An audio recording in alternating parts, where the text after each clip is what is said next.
हम पिछली क्लास में दशमलव के सामान्य पद्धति के बारे में समझ चुके हैं। आज 2-3 चीज़ें अपन रिवाइज करें, उसके बाद अपन आगे बढ़ते हैं। चलें देखें, लास्ट क्लास में अपन ने देखा कि 2 प्रकार से दशमलव का प्रयोग अपन को करना है। पहली चीज भिन्न से दशमलव,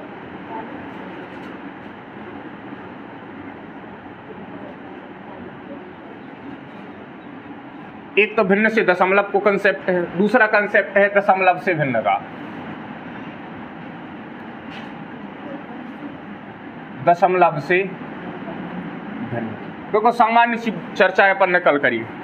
उदाहरण के तौर पे हमने देखा कि कोई भिन्न संख्या है, भिन्न संख्या से दशमलव में कैसे जाएंगे, या दशमलव संख्या है तो दशमलव से भिन्न संख्या में अपन कैसे जाएंगे। उदाहरण के तौर पे जैसे लिखा 5132 बटे में 1000, हमें इसे दशमलव संख्या में बदलना है। कैसे बदलेंगे? बटे में जितने शून्य हैं, जितने जीरो हैं, उतने स्थान बाद ऊपर हमें दशमलव लगाना है। बटे में कितने जीरो दिख रहे हैं? 3 जीरो, 1 2 3, तो हम पीछे से 3 स्थान बाद ऊपर दशमलव लगा देंगे। पीछे से 3 स्थान बाद 1 3 2 अपना आंसर। जैसे 12612 बटे 10,000, नीचे कितने शून्य हमें दिखाई दे रहे हैं? नीचे हमें 4 शून्य दिखाए, तो हम क्या करेंगे? पीछे से 4 स्थान बाद दशमलव लगाएंगे। पीछे से 4 स्थान, 1 2 3 और 1 4, 2 1 6 2, 4 होगा स्थान पीछे से। पीछे से 4 स्थान होगा तो 4 स्थान बाद लगा देंगे अपन दशमलव, और ये संख्या जो की। एक और उदाहरण देखें, जैसे लिखा हो, अब इसे भिन्न से दशमलव में बदलना है। कैसे बदलेंगे? पीछे से 3 स्थान बाद दशमलव लगाओ, 1 2 3, 3 स्थान बाद। क्यों? क्योंकि नीचे 3 जीरो है। जितने जीरो उतने स्थान बाद दशमलव, जितने जीरो उतने स्थान बाद दशमलव, 0.513 संख्या मान लो ऐसी होती तो नीचे 3 जीरो है, पीछे से 3 स्थान बाद दशमलव लगाना है। पीछे से 3 स्थान, लेकिन अपने पास 3 स्थान है नहीं, केवल कितने स्थान है? केवल 1 स्थान है। तो फिर क्या करेंगे? 2 स्थान की व्यवस्था करनी पड़ेगी। कहाँ से होगी व्यवस्था? अपन 2 जीरो की व्यवस्था करेंगे। 2 जीरो की व्यवस्था, 2 जीरो अपने मन से लगाएंगे तो अपने 3 स्थान होगा, 1 5 और 2 जीरो, तो 1 2 3, 3 स्थान बाद लगा दो दशमलव, तो आंसर आ जाएगा 0.005। तो इस तरीके से अपन दशमलव का प्रयोग करेंगे। दूसरी चीज हमने क्या देखी? दूसरी चीज हमने देखी दशमलव से भिन्न में जाना। दशमलव से भिन्न में जाना, जैसे कि 0.0567 है। कोई कहे इस संख्या को दशमलव से भिन्न में परिवर्तित कीजिए। कैसे करेंगे? जो काम अभी अपन भिन्न से दशमलव में जाने के लिए कर रहे थे, सेम वही काम अपन दशमलव, उसका उल्टा भिन्न से दशमलव में कर देंगे। दशमलव से भिन्न में देखें, दशमलव के बाद कितने अंक हैं? 1 2 3 4। दशमलव के बाद 4 अंक हैं, तो अपन दशमलव के स्थान पर लिखेंगे 1, और दशमलव के बाद जितने अंक है उतने जीरो। दशमलव के बाद कितने अंक हैं? 4 अंक, तो 4 जीरो बटे में, और दशमलव के स्थान पर 1, और ऊपर की संख्या से पूरे दशमलव कर देंगे समाप्त। संख्या केवल बचेगी 567। एक और उदाहरण देखें, इसे दशमलव से भिन्न में परिवर्तित करना। कैसे करेंगे? पूरी संख्या में से दशमलव को समाप्त करो, पूरी संख्या से दशमलव समाप्त, और दशमलव के स्थान पर लिखेंगे अपन 1। दशमलव के स्थान पर लिखा जाएगा 1, और दशमलव के बाद जितने अंक हैं, कितने अंक दिखाई दे रहे? 3 अंक हैं, तो 3 जीरो। दशमलव के बाद 3 अंक है तो 3 जीरो। एक और देखें, इसे दशमलव से भिन्न में परिवर्तित करना। कैसे करेंगे? पूरे दशमलव को समाप्त करो, दशमलव के स्थान पर लिखेंगे 1, और दशमलव के बाद जितने अंक है 1 2 3 4 5, तो 5 लगा देंगे अपन, क्या 5 लगा देंगे हम 0, तो ये अपनी क्या बन जाएगी? संख्या। तो ये भिन्न से दशमलव में और दशमलव से भिन्न में रूपांतरण कल अपन चर्चा कर चुकी, करी चर्चा। आज हम इससे आगे की चर्चा करेंगे। अपन ने एक चीज और देखी कल की क्लास में, कल की क्लास में एक चीज और देखी,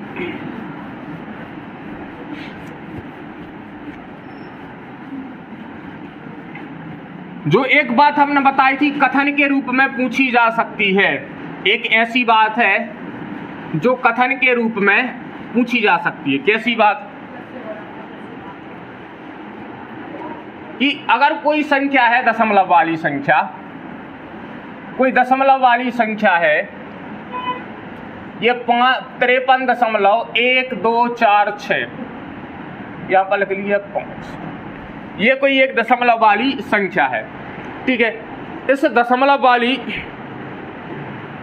संख्या में यदि हम इस दशमलव की स्थिति को परिवर्तित करें, मतलब दशमलव को हम दाईं ओर से बाईं ओर खिसका दें या बाईं ओर से दाईं ओर खिसका दें, तब दशमलव की स्थिति परिवर्तन करने पर हमें कुछ संख्याओं का गुणा या भाग करना पड़ेगा। कितनी संख्याओं का गुणा भाग करना पड़ेगा? प्रत्येक एक स्थान पर 10 का गुणा या प्रत्येक एक स्थान पर 10 का भाग करना पड़ेगा। कैसा? यदि हम दशमलव को दाईं ओर खिसकाते हैं, यदि हम दशमलव को किस ओर खिसका रहे हैं? दाईं ओर। यदि हम दाईं ओर खिसकाएंगे दशमलव को, तो प्रत्येक एक स्थान पर हमें प्रत्येक एक स्थान पर क्या करेंगे अपन? 10 से भाग। प्रत्येक एक स्थान पर 10 से भाग करते हैं, 10 से भाग करते हैं। कैसा 10 से भाग करते हैं? देखें, हम दशमलव लगाए अभी 3 और 1 के बीच में, हमने दशमलव को खिसकाया और कर दिया कितना? 1 और 2 के बीच में, मतलब दशमलव को एक स्थान दाईं ओर खिसका दिया। जब एक स्थान दाईं ओर खिसकाया तो अपन 10 से कर देंगे क्या? भाग। तो हम 10 से कर देंगे क्या? भाग। मान लो हमने 2 स्थान खिसकाया होता, तो यदि हमने दशमलव को मूल स्थान से 2 स्थान पीछे खिसका दिया होता तो अपन कितने से भाग करते? 100 से। तब हम 100 से भाग कर रहे होते। एक और उदाहरण देखिए, जैसे कि 3.3567 ये है संख्या। इसमें हम दशमलव को यदि हम दाईं ओर खिसकाएं, और हमने दाईं ओर दशमलव को खिसका कर कितने स्थान खिसका दिया? हमने 3 स्थान। कितने स्थान खिसका दिया? 3 स्थान। तो हमने 3 स्थान खिसका दिया, मतलब हमने 3 बार 10 से भाग कर दिया, और 3 बार 10 से भाग करेंगे मतलब कितने का भाग हो गया? 1000 का भाग हो गया। तो 3 स्थान खिसकाया तो 3 जीरो लगा दें, तो ये अपनी स्थिति हो गई। दूसरी बात, यदि हम दशमलव को बाईं ओर खिसकाएं,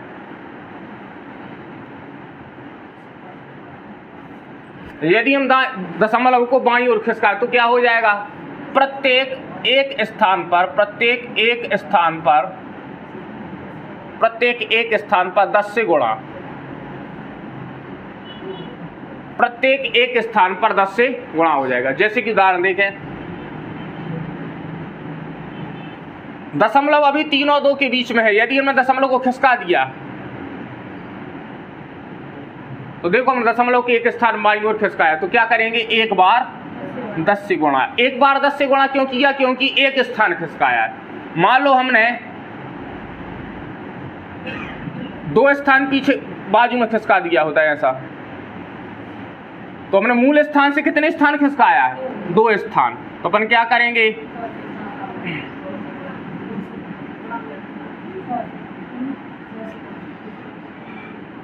2 जीरो लगा देंगे, मतलब सॉरी गुणा करना है, 100 से गुणा कर देंगे हम। 100 से गुणा कर, 2 स्थान खिसकाए मतलब 2 बार जीरो, 3 स्थान खिसकाते मतलब 3 बार जीरो, जितने स्थान खिसका रहे उतने बार जीरो। प्रत्येक एक स्थान पर 10 का गुणा या भाग होगा तो 1 जीरो बढ़ता जाएगा। बात आ रही समझ में? तो ये अपन ने कल देखा था प्रत्येक एक स्थान पर। इस पर एक प्रैक्टिकली क्वेश्चन पूछा जा सकता है भाषा के रूप में कि दशमलव में एक स्थान दाईं ओर या बाईं ओर खिसकाने पर क्या परिवर्तन होता है? तो दाईं ओर खिसकाने पर 10 का भाग, बाईं ओर खिसकाने पर 10 का गुणा, ये स्थितियां बनेंगी।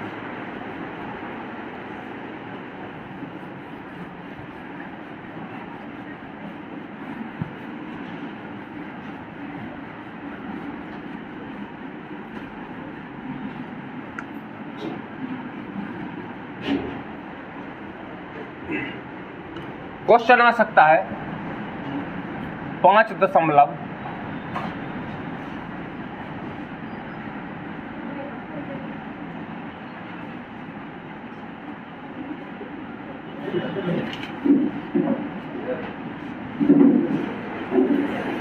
ये एक संख्या है, हमसे पूछा जाए इसका मान क्या होगा।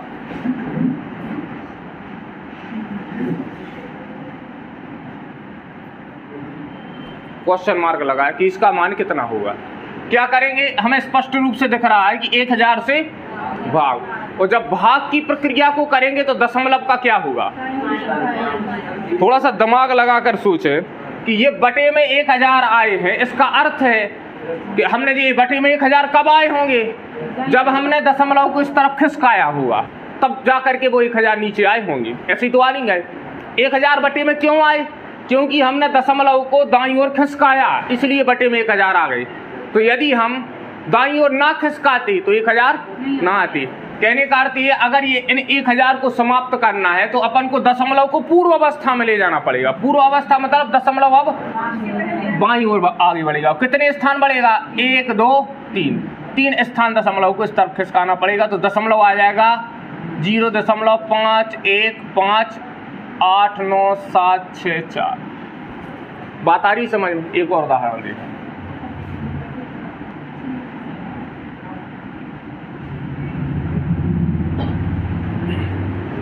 बटे में 100 है, इसका अर्थ क्या है कि दशमलव दाईं ओर खिसका होगा तभी तो बटे में 100 आए हैं।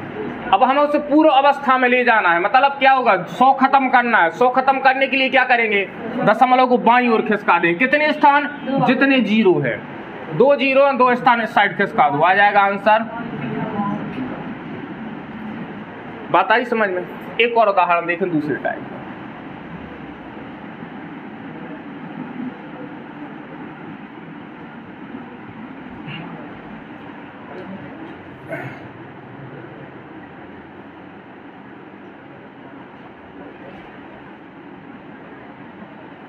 इसका मान पूछ लिया जाए, का मान हुआ,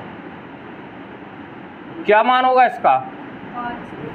2 0 हैं, ये 2 0 100 का गुणा कब हुआ होगा, जब हमने दशमलव को बाईं ओर खिसकाया होगा, तभी तो 100 का गुणा हुआ है।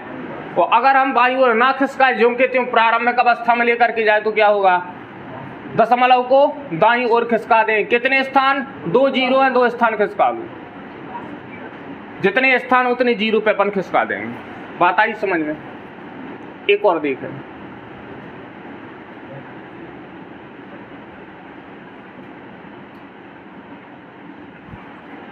इसका मान क्या होगा, दशमलव को खिसका दो, कितने स्थान, 1 2 3 4, 1 3 2 6, अपन ने 4 स्थान आगे खिसका दिए। बात आई समझ में। तो ये इतनी तरीके की बात होगी। जे अपन कल बातें देख चुके हैं, आज इन कहानियों से आगे बढ़ेंगे। आज कहानी इसके आगे की घटित की जाएगी। नोट करना, नोट कर लो।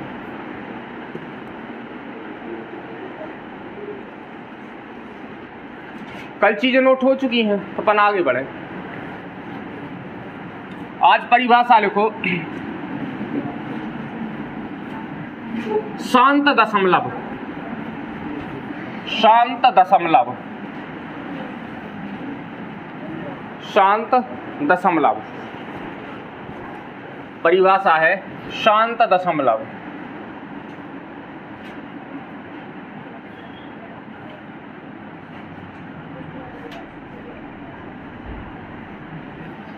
शांत दशमलव, इसका दूसरा नाम है अनावर्ती दशमलव।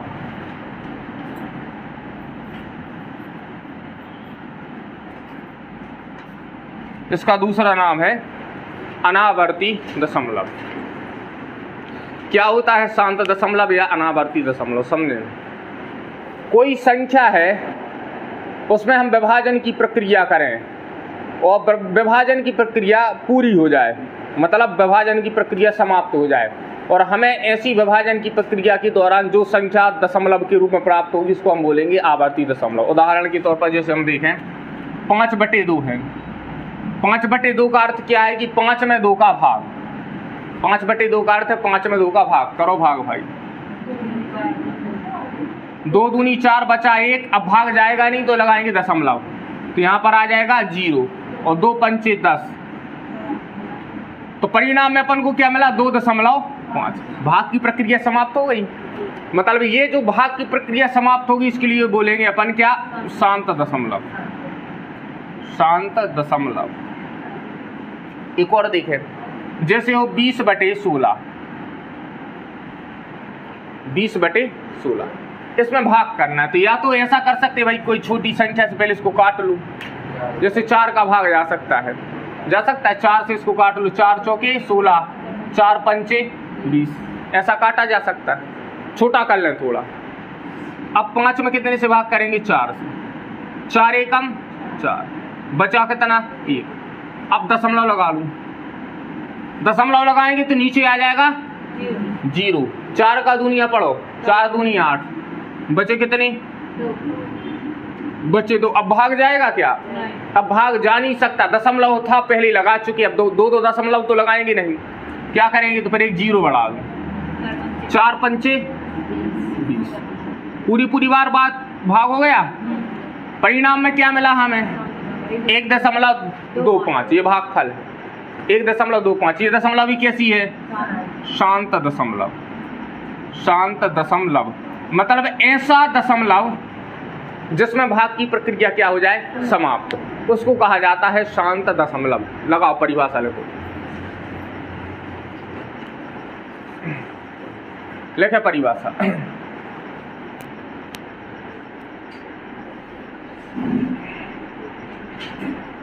वे दशमलव संख्याएं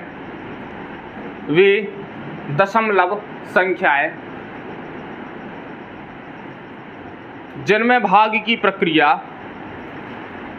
पूर्णतः समाप्त हो जाती है।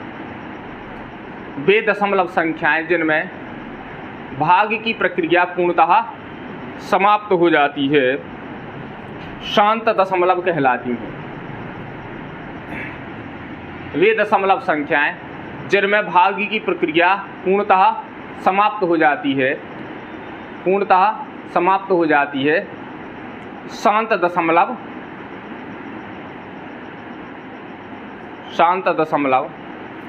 कहलाती हैं। शांत दशमलव कहलाती हैं। शांत दशमलव कहलाती। उदाहरण में लिख लो, ये उदाहरण,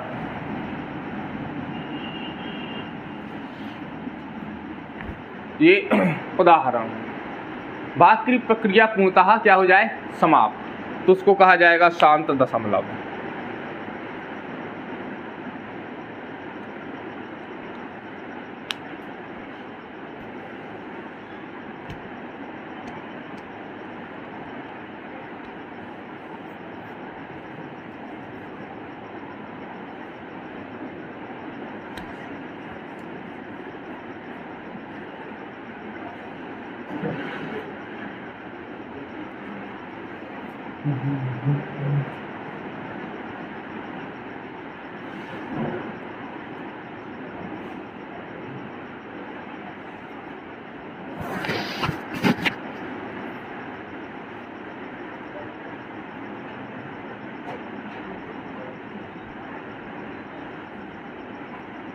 लिख गए उदाहरण। अगली परिभाषा है अशांत दशमलव। अगली परिभाषा है अशांत दशमलव। अगली परिभाषा लिखेंगे अशांत दशमलव।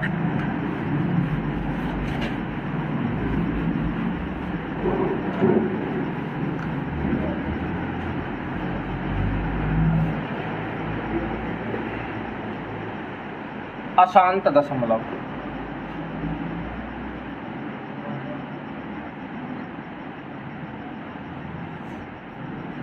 अशांत दशमलव देखिए, पहले उदाहरण से समझे, उसके बाद कहानी को आगे बढ़ाएं। जैसे हम देखें 10/3 कितना है, 10/3।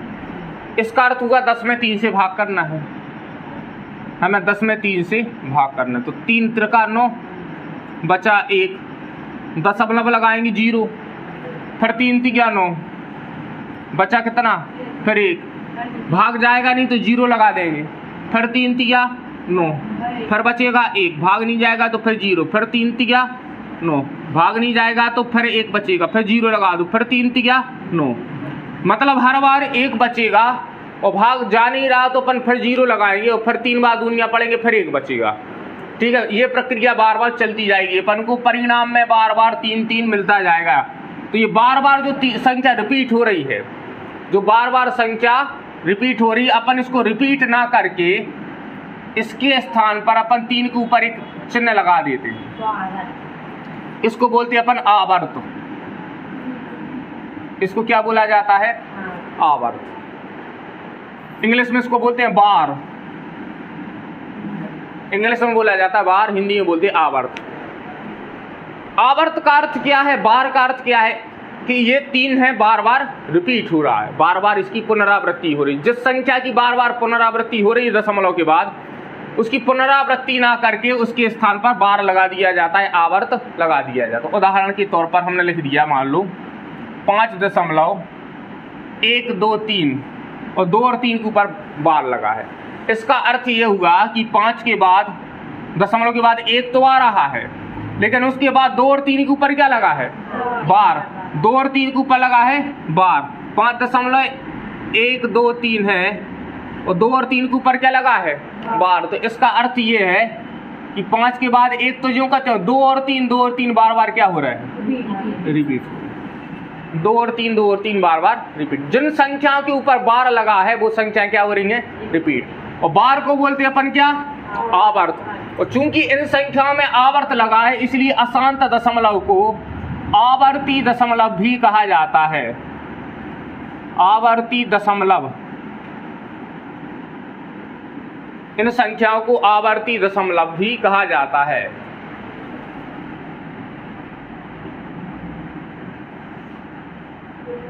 आवर्ती दशमलव कहा जाता है। ठीक है, तो परिभाषा लिखो। वे दशमलव संख्याएं जिनमें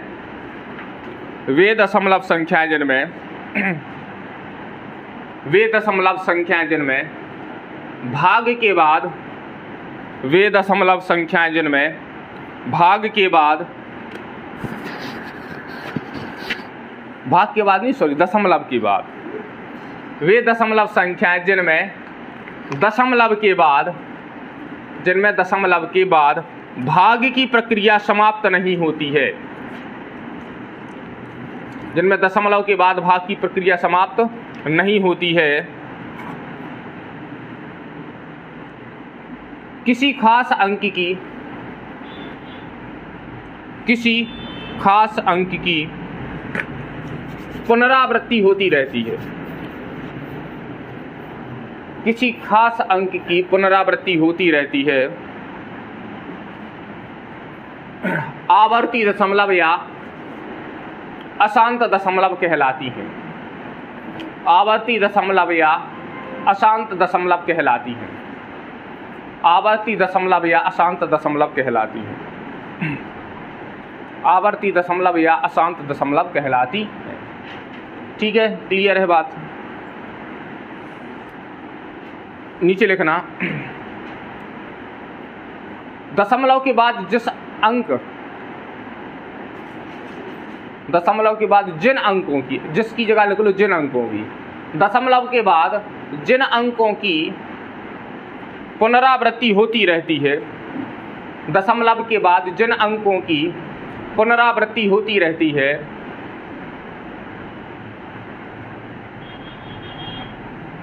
उनके ऊपर एक रेखा खींच दी जाती है। जिन अंकों की पुनरावृत्ति होती रहती है उनके ऊपर एक रेखा खींच दी जाती है, जिसे आवर्त या बार कहते हैं। जिसे आवर्त या बार कहते हैं। जिसे आवर्त या बार कहते हैं। तो ये आवर्त या बार किस चीज को प्रदर्शित करता है? तो देखो, यह आवर्त पुनरावृत्ति को प्रदर्शित करता है। यह आवर्त पुनरावृत्ति को प्रदर्शित करता है। बात आ रही समझ में? क्लियर है?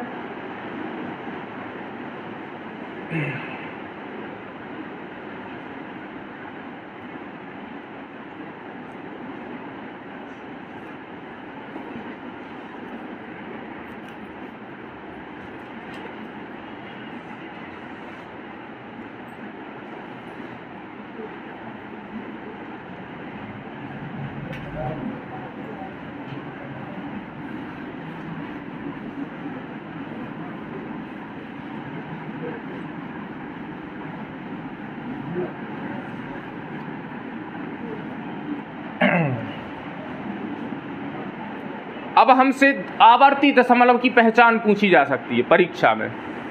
एक भिन्न संख्या दे देंगे और पूछेंगे बताओ इनमें से किस भिन्न का जो दशमलव प्रसार है वो आवर्ती होगा या अनावर्ती होगा। मतलब एक भिन्न संख्या लिखी हुई है, हमें बताना पड़ेगा इसका जो प्रसार है वो आवर्ती है कि अनावर्ती है। या ये वो बोल सकते हैं कि 4 भिन्न दे देंगे, पूछेंगे निम्न में से किसका प्रसार आवर्ती है। उदाहरण के तौर पर देखेंगे, क्वेश्चन लिखें निम्न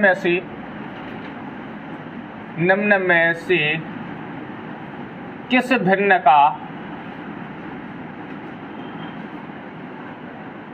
अभी हालांकि अपन ने भिन्न का टॉपिक पढ़ा नहीं, अपन अगला टॉपिक पढ़ने वाले, लेकिन दशमलव के कारण अपन भिन्न की बात करेंगे। निम्न में से किस भिन्न का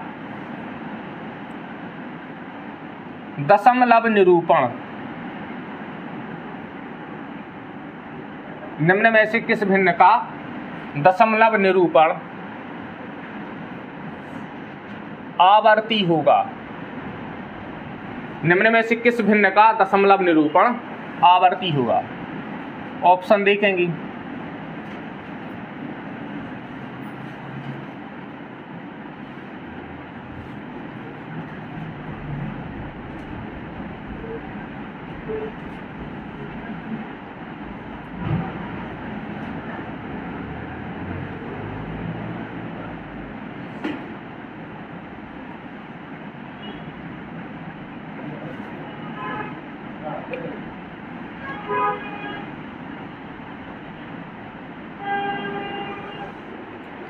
चार भिन्न है, इन भिन्नों में से बताने किसका जो दशमलव निरूपण है वो कैसा होगा, आवर्ती।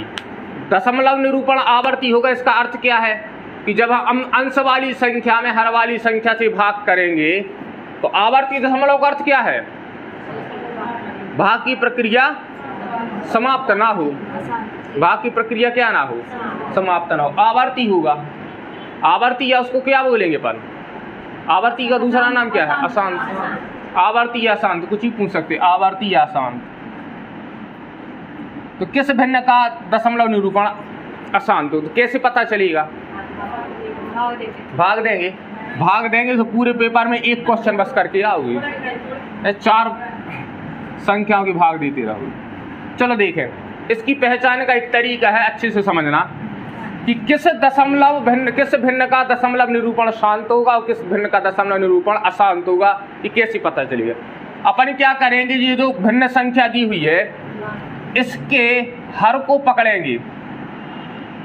अंश से मतलब नहीं, अंश में तो कुछ भी रहे, हमें किसको पकड़ना है, हर को। हर वाली संख्याओं को पकड़ो और उनके निकाल दो गुणनखंड, उनके निकाल दो गुणनखंड। 16 के हमने गुणनखंड निकाले, 2 से भाग करो, 2 अट्ठे 16, 2 चौके 8, 2 दूनी 4 और 2 एकम 2। और गुणनखंड भी कैसे गुणनखंड होने चाहिए, अभाज्य गुणनखंड। गुणनखंड कैसे होनी चाहिए, अभाज्य।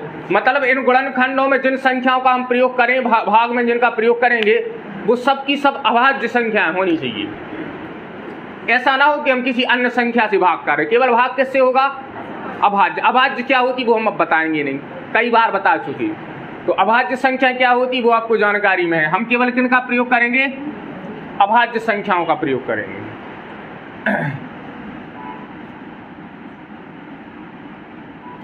21 के गुणनखंड तोड़ो, 30 7 21 और 7 एकम। 25 के गुणनखंड तोड़ो,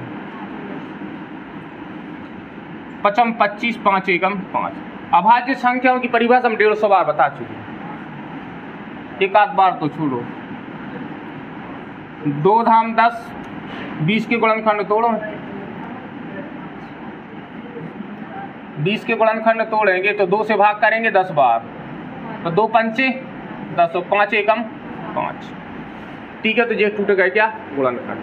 अपन क्या करेंगे, जो हरों की हमने गुणनखंड तोड़े हैं अपन उन गुणनखंड पर नजर डालेंगे। जैसे कि 16 के गुणनखंड में कौन कौन है, 2 2 2 2। 25 के गुणनखंड में कौन है, 5 5। 21 के गुणनखंड में कौन है, 3 और 7। और 20 के गुणनखंड में कौन है, 2 2 और 5। तो गुणनखंडों पर नजर डाल के हम ये देखेंगे कि ऐसा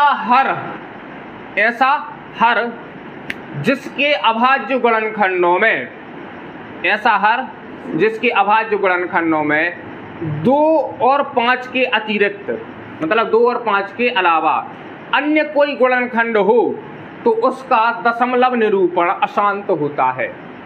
मतलब हमने गुणनखंड निकाले, 2 और 5 के अलावा अगर कोई और संख्या अपन को मिल गई, 2 मिल गया तो चलेगा, या तो पूरे 2 हों या तो पूरे 5 हों, या फिर 2 और 5 मिक्स भी होंगे तो भी चल जाएंगे, लेकिन 2 और 5 के अलावा और कुछ नहीं होना चाहिए।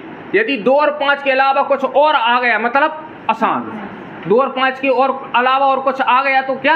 अशांत। अब बताओ इनमें से कौन है अशांत? 7/21। 21 के दशमलव निरूपण में कौन आ गया है? 3 और 7। मतलब इसका अर्थ ये हो गया कि 5/21 कैसी है? अशांत दशमलव। यहाँ पर देखें 16 के गुणनखंडों में पूरे 2 है, चल जाएगा, कोई दिक्कत नहीं। 25 के अभाज्य गुणनखंडों में पूरे 5 है, चल जाएगा। 20 के गुणनखंडों में 2 भी है और 5 भी है, मिक्स है, तो भी चल जाएगा। लेकिन यहाँ पर दिक्कत क्या है? 3 और 7 है, तो ये चलेगा नहीं। तो दशमलव निरूपण में यदि 2 और 5 के अलावा कुछ और आ गया तो वो क्या हो जाएगा? अशांत। बात आई समझ में? तो पहले नोट लगाओ, पहले लगाएंगे IMP नोट है, नोट लगाओ, उसके बाद उदाहरण लिखना। लिखो, किसी भिन्न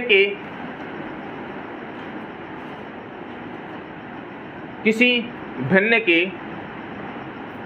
हर के किसी भिन्न के हर के अभाज्य गुणनखंडों में, किसी भिन्न के हर के अभाज्य गुणनखंडों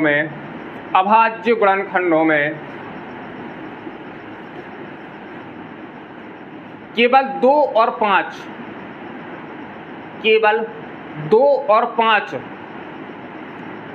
केवल 2 और 5 प्राप्त होने पर,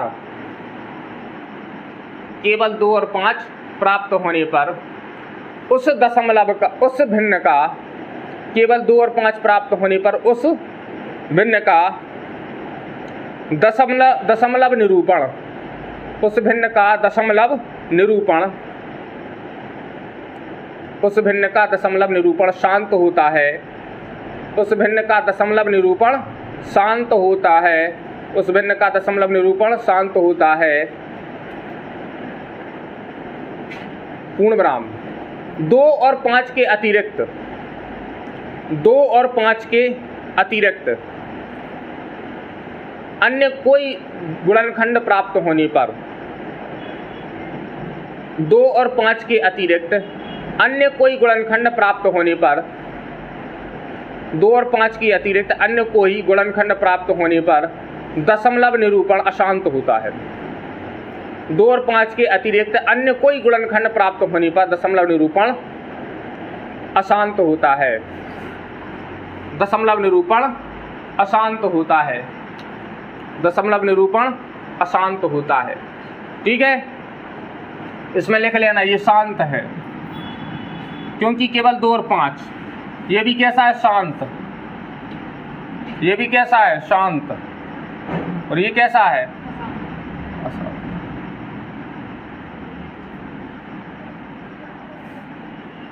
लगा लो।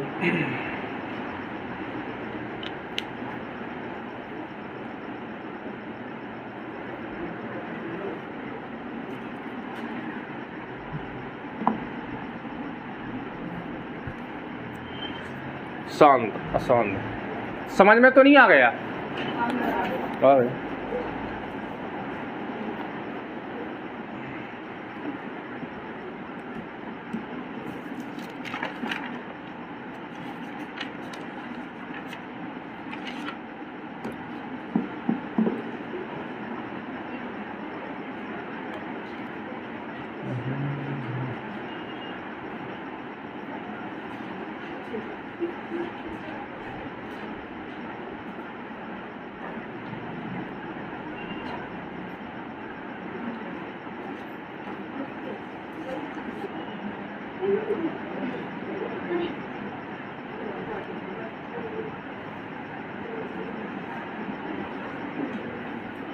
अब बोर्ड पर हम कुछ उदाहरण लिख रहे, बता रहे हैं किसका दशमलव निरूपण शांत है, किसका शांत।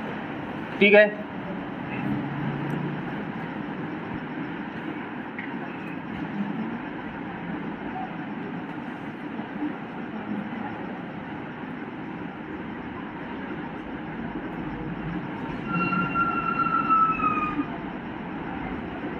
किसका दशमलव निरूपण शांत है और किसका है अशांत। लिखे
देखें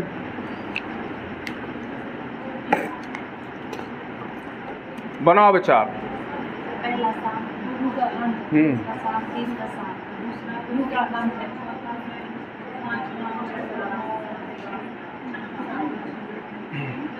कौन शांत है कौन अशांत है? जो व्यक्ति खुद अशांत रहता है उसको सब अशांत दिखती। ऐसा है, सब शांत दिख रहा है।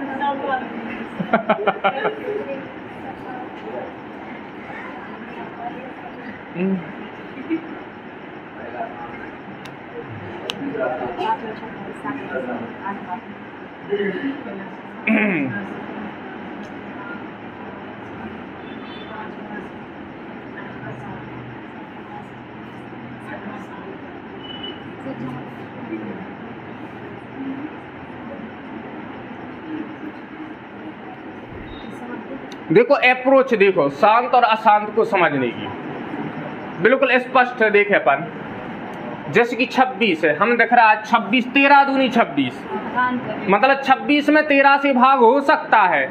2 और 5 के अलावा अगर कोई और संख्या से भाग होता दिखाई दे तो समझ लो अशांत है। अगर 2 और 5 के अलावा किसी अन्य संख्या से भाग जाता दिखाई दे इसका मतलब कि वो अशांत है। जैसे कि 26 में 13 से भाग जा सकता है, अशांत। 53 में अशांत। 35 में 7 का भाग जाता है, अशांत। 7 पौना 35 हो। 36 में 3 से भाग जा सकता है, 12 × 36, तो ये अशांत। ठीक है। 64 की बात करें तो 2 × 2 × 2 × 2 5 बार, 2 दूनी 4, 4 दूनी 8, 8 दूनी 16, 16 दूनी 32, 32 दूनी बार बार क्या आएगा 2। 64 के गुणनखंड तोड़ो, बार बार क्या मिलेगा हमें 2, 32, 16, फिर 8, 4, फिर 2 और फिर लास्ट में क्या मिलेगा 1। तो 64 में बार बार क्या मिलना है 2, 2, 2। हम 24 की बात करें, 24 में 3 का भाग जाता है, 3 × 8 = 24 जाता है।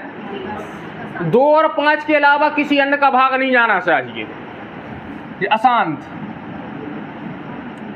अशांत, अशांत, ये भी अशांत। ठीक है। यहाँ पर 32 है, देखो 32 की बात पूरे 2, 2, 2 शांत है, ये शांत है। 50 के गुणनखंड तोड़ो, 2 से भाग करेंगे 25, 25 और 5 एकम 5, ये कैसा शांत। केवल 2 और 5 है। 64 में अपन देख ही चुके शांत है, बाकी कोई बचा सब अशांत शांत। लिख डालो कौन शांत है कौन अशांत। समझ में आ रहा? शांत और अशांत की कैसे परिभाषा निश्चित होगी। गुणनखंड निकालो, कहाँ के, ऊपर के या नीचे के? नीचे के। नीचे मतलब हर के गुणनखंड निकालो। यहाँ पर सामान्य तौर पर देख के पता चलेगा भाई 2 या 5 के अलावा अन्य किसी संख्या से भाग जाता दिखाई दे रहा है, मतलब अशांत है, बात खत्म। अशांत है। तो ये प्रश्न परीक्षा में क्या पूछा जाएगा, निम्न में से कौन सी भिन्न का दशमलव निरूपण शांत है और किसका अशांत। तो अपन को चेक करना पड़ेगा कि कौन सा शांत है कौन सा शांत।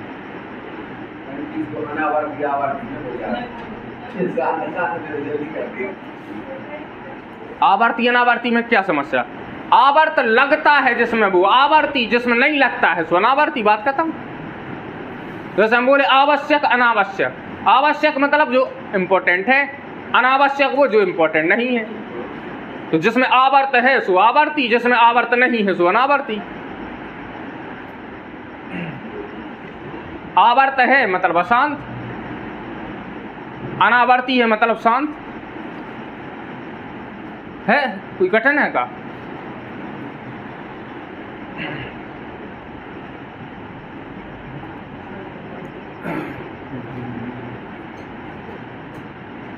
तो आवर्ती और अनावर्ती दशमलव समाप्त। आगे की कहानी पे चर्चा करें।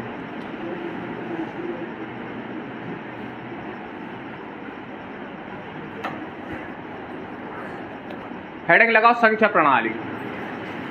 हेडिंग लगाए संख्या प्रणाली। सौरभ होगा राइट, प्रिंट निकाल के देखो एक बात, कॉपी करो, फोटो कॉपी एक आध देखो। हो गया। चले हेडिंग लगाएं संख्या प्रणाली। देखो परीक्षा में यहां से प्रश्न पूछने की प्रबल संभावना है कि कितने प्रकार की संख्या पद्धति के अंतर्गत प्रणालियां हैं, जिन प्रणालियों का उपयोग करके हम गणना हमें यूज करना है। ठीक है, तो कौन कौन सी प्रणाली है संख्याओं की। संख्या प्रणाली सबसे पहले लिखे नंबर 1 दार्शनिक प्रणाली। नंबर 1 है दार्शनिक प्रणाली। प्रणाली का मतलब है संख्याओं को लिखने का तरीका। प्रणाली क्या कहलाता है? संख्याओं को व्यक्त करने का तरीका। प्रणाली का अर्थ होता है, प्रणाली का अर्थ होता है तरीका। प्रणाली मतलब तरीका। संख्याओं को लिखने का तरीका कहलाता है प्रणाली। तो संख्या प्रणाली मतलब संख्याओं को लिखने का तरीका। कई लोग अलग अलग तरीके से, जैसे कि हम 1 2 3 4 लिखते हैं। कुछ लोग ऐसा भी लिखते हैं 1 2 3 4। ये भी क्या है? प्रणाली तो है। तो ये सब प्रणाली के अंतर्गत आते। संख्याओं को लिखने के तरीके को हम क्या बोलते हैं? प्रणाली। संख्या प्रणाली। तो सबसे पहली कौन सी प्रणाली है? नंबर 1 दार्शनिक प्रणाली। दार्शनिक प्रणाली क्या होती है? दार्शनिक प्रणाली कोई बताएगा? वह प्रणाली जिसमें क्या हो, लिखो, नोट लगाओ, सबसे पहले लिखो, वह प्रणाली जिसमें संख्या को लिखने के लिए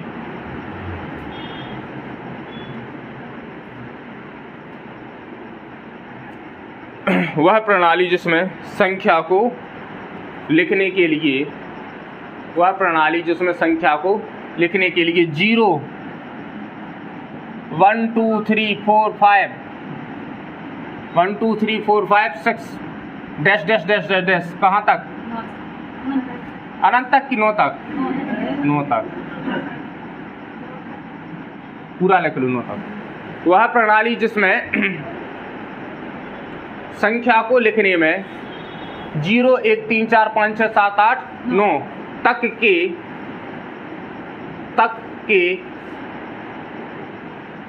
10 संकेतों का प्रयोग किया जाता है। 10 संकेतों का प्रयोग किया जाता है। दार्शनिक प्रणाली कहलाती है। दार्शनिक प्रणाली कहलाती है मतलब जो सामान्यतः अपन उपयोग करते हैं, ये दार्शनिक प्रणाली। दार्शनिक प्रणाली क्यों कहते हैं?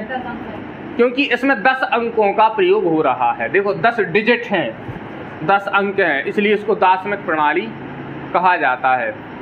10 अंकों के प्रयोग के कारण दार्शनिक प्रणाली। उदाहरण के लिखो, उदाहरण में उदाहरण भारतीय एवं अंतर्राष्ट्रीय स्तर पर भारतीय एवं अंतर्राष्ट्रीय स्तर पर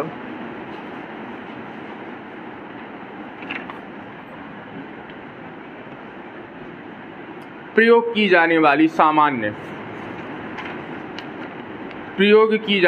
सामान्यतः प्रणाली। भारतीय एवं अंतर्राष्ट्रीय स्तर पर प्रयोग की जाने वाली सामान्यतः प्रणाली।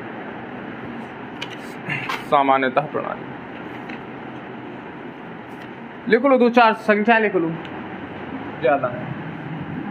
5110, 9312 ये शब्दात्मक प्रणाली के अंतर्गत आएंगे। 111 कुछ भी सामान्य रूप से जो अपन संख्या लिखते हैं वो शब्दात्मक प्रणाली है।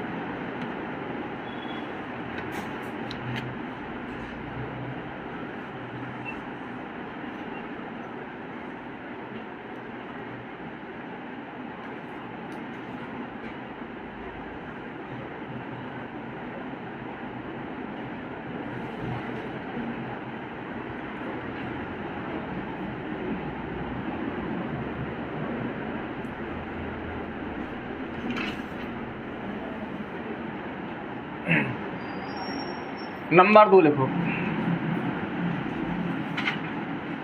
रोमन प्रणाली।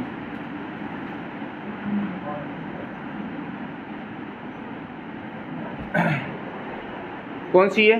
रोमन प्रणाली। रोमन प्रणाली से अपन परिचित होंगे। रोमन के अक्षरों का अपन प्रयोग करते हैं, जिसकी 1, 2, 3, 4, 5, 6, 7, 8 इस तरीके से अपन संख्याओं का प्रयोग करते हैं। 8 के बाद 9 के लिए ऐसा, 10, 11, 12, 13 प्रयोग करते हैं। तो ये कौन सी प्रणाली है? रोमन प्रणाली। लिख लो रोमन प्रणाली के विषय में। रोमन प्रणाली के अंतर्गत कुछ विशेष चिन्हों का प्रयोग करके, रोमन प्रणाली के अंतर्गत कुछ विशेष चिन्हों का प्रयोग करके संख्याएं निर्मित की जाती हैं। कुछ विशेष चिन्हों का प्रयोग करके संख्याएं निर्मित की जाती हैं।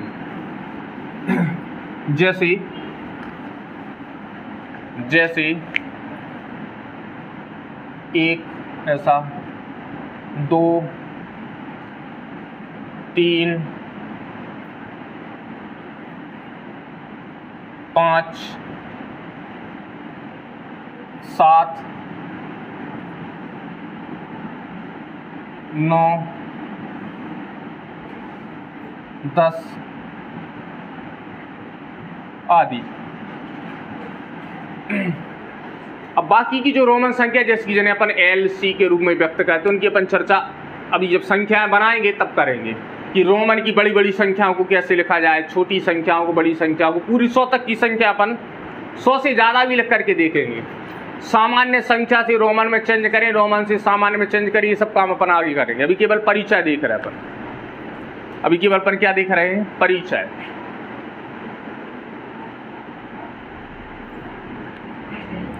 ये कौन सी प्रणाली हो गई? रोमन प्रणाली। किसी को है याद रोमन प्रणाली के अंक? नहीं।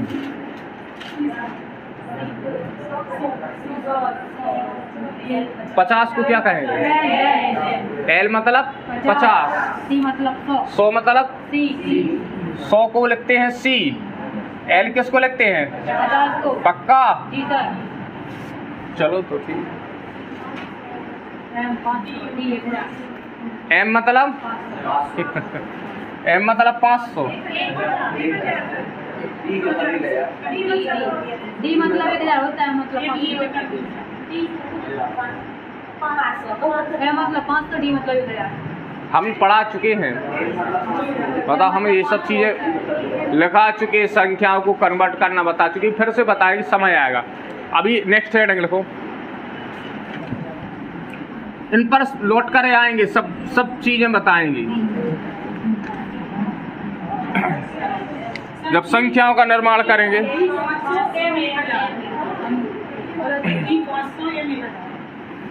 सब धीरज रखो, धैर्य रखे, चर्चा करेंगे। अगली प्रणाली देखो, हिंदू अरेबिक प्रणाली। हिंदू अरेबिक प्रणाली मेन चीज पे आए अपन।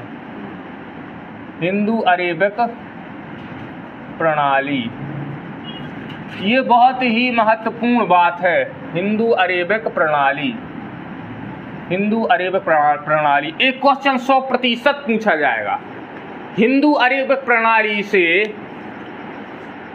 अंतर्राष्ट्रीय प्रणाली में और अंतर्राष्ट्रीय प्रणाली से हिंदू अरेबिक प्रणाली में संख्याओं को परिवर्तित करना, इस पर एक प्रश्न जरूर पूछा जाएगा। तो सबसे पहले लिखे हिंदू अरेबिक प्रणाली, डेफिनेशन लिखो, फिर देखें। लिखो डेफिनेशन। भारतीय प्रणाली को हिंदू अरेबिक प्रणाली कहा जाता है। भारतीय प्रणाली को हिंदू अरेबिक प्रणाली कहा जाता है।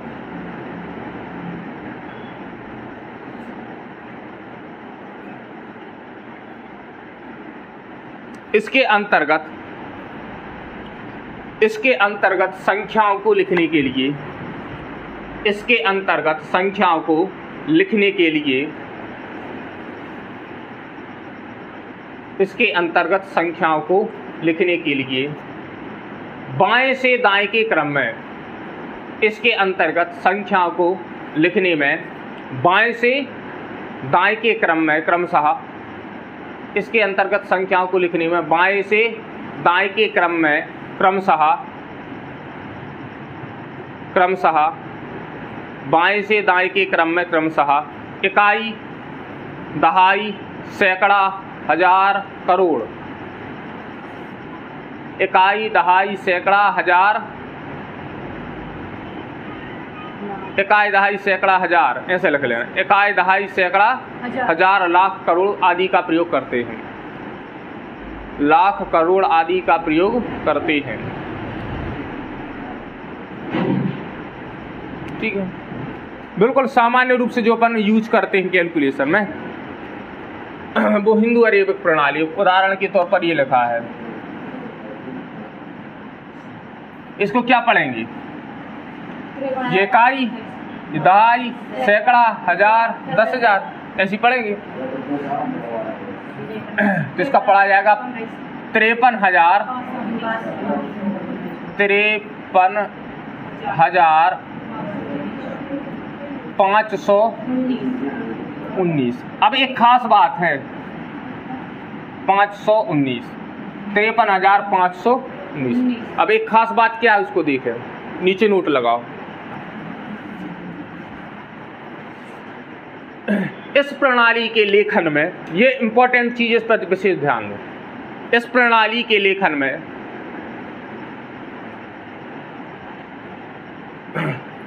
बाईं ओर से शुरू करते हुए, इस प्रणाली के लेखन में बाईं ओर से शुरू करते हुए, इस प्रणाली के लेखन में बाईं ओर से शुरू करते हुए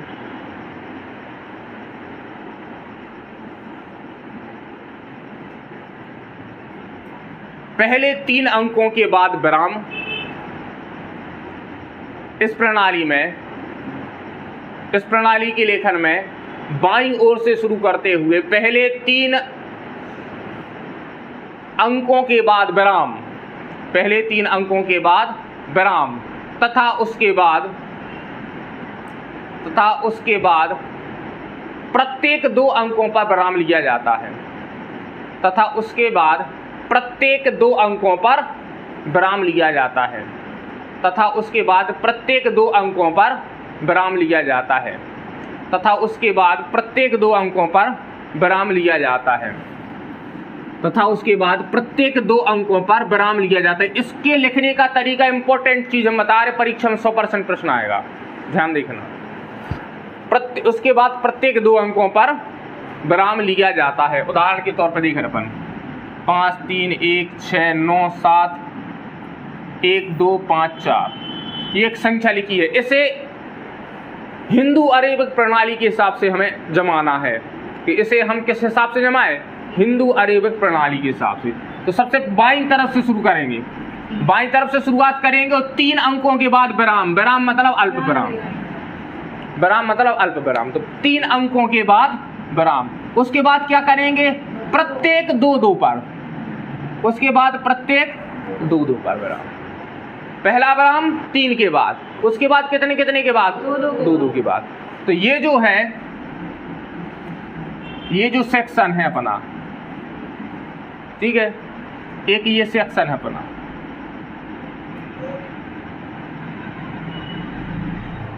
तो ये कौन सा वाला है, इकाई दहाई सैकड़ा वाला है, ये कौन सा है, सैकड़ा वाला। ये कौन सा है, 1000 वाला। ये कौन सा है, लाख वाला। ये कौन सा है, करोड़ वाला। और ये कौन सा है, अरब वाला। मतलब इतनी एरिया की चीज को अरब में पढ़ाया जाएगा, इतनी एरिया की चीज को करोड़ में, इनको पढ़ेंगे लाख में, इनको पढ़ेंगे 1000 में, इनको पढ़ेंगे सैकड़ा, दहाई, इकाई वगैरह में। ठीक है, कैसे पढ़ेंगे, 5 अरब 31 करोड़ 65 लाख 71,254। ये पूरा इतना एरिया, ये किसका, 1000 का, पूरा 71,000 पढ़ा जाएगा। ये पूरा एरिया लाख का, इसको पूरा लाख में पढ़ा जाएगा। बात आ रही समझ में, लिख लो उदाहरण।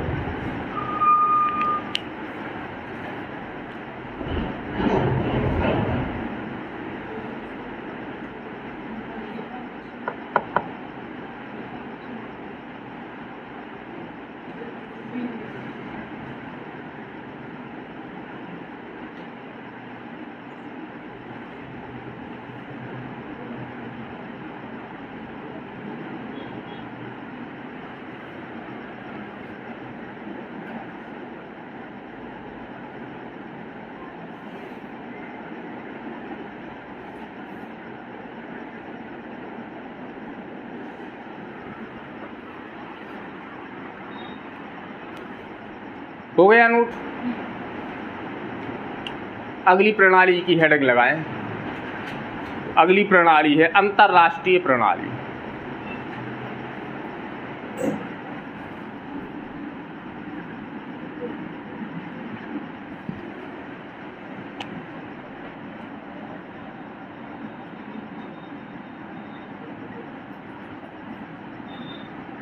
कितनी बज गए? अरे गजब। अंतरराष्ट्रीय प्रणाली, बस जल्दी समापन करें। अंतरराष्ट्रीय प्रणाली लिखो एक लाइन में, खत्म करें जल्दी। यह विश्व में प्रचलित यह विश्व में सबसे अधिक प्रचलित प्रणाली है। यह विश्व में सबसे अधिक प्रचलित प्रणाली है। यह विश्व में सबसे अधिक प्रचलित प्रणाली है। यह विश्व में सबसे अधिक प्रचलित प्रणाली। विश्व में सबसे ज़्यादा यूजीसी का होता है। यह विश्व में सबसे अधिक प्रचलित प्रणाली है। इसमें बाईं ओर से क्रम की शुरुआत करते हुए, इसमें बाईं ओर से क्रम की शुरुआत करते हुए प्रत्येक 3 अंकों के बाद विराम लेते हैं। इसमें बाईं ओर से शुरुआत करते हुए प्रत्येक 3 अंकों के बाद विराम लेते हैं। प्रत्येक 3 अंकों के बाद विराम लेते हैं। प्रत्येक 3 अंकों के बाद विराम लेते हैं। प्रत्येक 3 अंकों के बाद विराम लेते हैं और इन्हें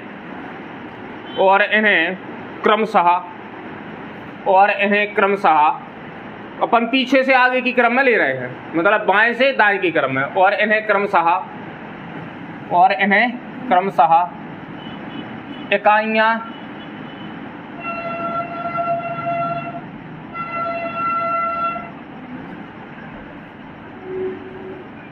हजार और मिलियन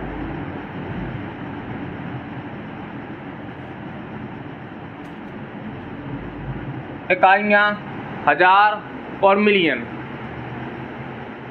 के रूप में पढ़ते हैं। इकाइयाँ हजार और मिलियन के रूप में पढ़ते हैं। इकाइयाँ हजार और मिलियन के रूप में पढ़ते हैं।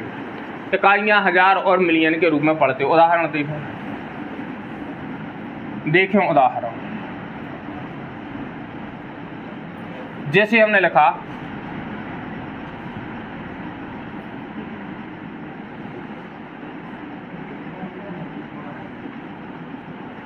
ये संख्या लिखी है, इसे हमें अंतरराष्ट्रीय पद्धति में लिखना है। इसे किस पद्धति में लिखना है? अंतरराष्ट्रीय पद्धति में। कैसे लिखेंगे?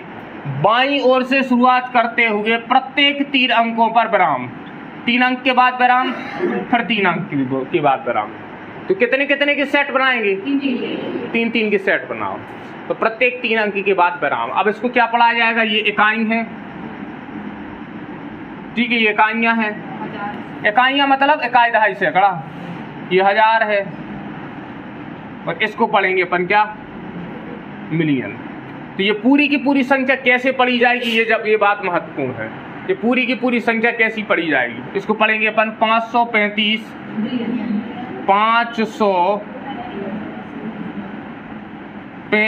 मिलियन। इसको पढ़ेंगे अपन 535 मिलियन। 432,000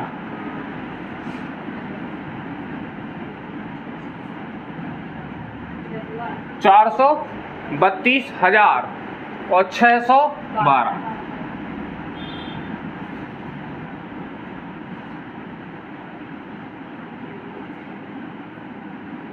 612। 535 मिलियन, 432,000 और 612। यदि इसी संख्या को भारतीय प्रणाली में लिखा जाता, यदि इसी संख्या को हम भारतीय प्रणाली में लिखते तो कैसा लिखते? बताओ भाई। इसी संख्या को भारतीय प्रणाली में लिखना होता तो कैसे लिखते? इसको पीछे से 3 स्थान बाद विराम, पर 2 के बाद विराम, उसके बाद कितने के बाद? 2 के बाद विराम। अब इसको कैसा पढ़ते? ये अपनी इकाइयाँ हैं, ये हजार है, ये लाख है, और ये क्या है? करोड़। इसको अपन पढ़ते 53 करोड़, 53 करोड़ 54 लाख और 32,000 612। बात आई समझ में? तो ये अंतरराष्ट्रीय पद्धति में पढ़ने का तरीका है, और ये है भारतीय पद्धति में। केवल भारत में अपन ऐसा पढ़ते, विश्व में सबसे ज्यादा इसी तरीके से पढ़ा जाता है। बाकी की कहानी कल, बाकी की कहानी देखेंगे हम कल। इनका भारतीय पद्धति से अंतरराष्ट्रीय पद्धति में परिवर्तन, अंतरराष्ट्रीय से भारतीय पद्धति में परिवर्तन परीक्षा में पूछा जाएगा। कल प्रैक्टिस करेंगे उनकी। चलें पेडागोजी में, गणित की पेडागोजी की चर्चा करी जाए।